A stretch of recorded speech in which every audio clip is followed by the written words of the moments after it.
Vandalia, Ohio, former President Donald Trump vowed on Saturday that there would be a bloodbath if he's not re-elected in November. The comments came at a rally here as Trump discussed the possibility of an increasing trade war with China over auto manufacturing. The rally was intended to get out the vote for Republican Senate candidate Bernie Moreno, whom Trump endorsed in December, ahead of Ohio's primary on Tuesday. If you're listening, President Xi and you and I are friends, but he understands the way I deal. Those big monster car manufacturing plants that you're building in Mexico right now, you're going to not hire Americans, and you're going to sell the cars to us. No, we're going to put a 100% tariff on every single car that comes across the line. And you're not going to be able to sell those cars if I get elected, Trump said. Now, if I don't get elected, it's going to be a bloodbath for the whole. That's going to be the least of it, he added. It's going to be a bloodbath for the country. That will be the least of it. But they're not going to sell those cars. They're building massive factories. Later, he added, if this election isn't won,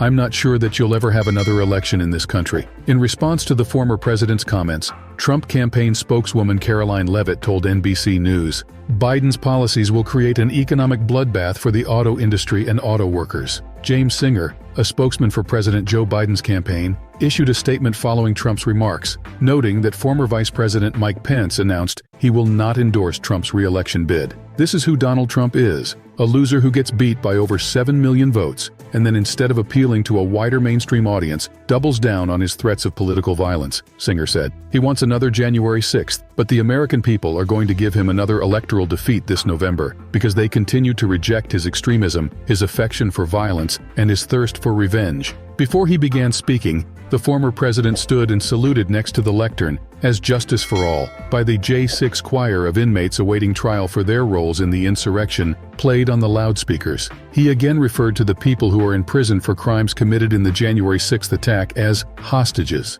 They've been treated terribly and very unfairly, and you know that and everybody knows that, Trump said at the beginning of his speech. And we're going to be working on that as soon as the first day we get into office. We're going to save our country, and we're going to work with the people to treat those unbelievable patriots. At the event, Trump also said that some undocumented immigrants were not people, although he added that he was not allowed to say that because the radical left says it's a terrible thing to say. He also told Catholics not to vote for Biden. Any Catholic that votes for this numbskull is crazy because you are being persecuted, Trump said.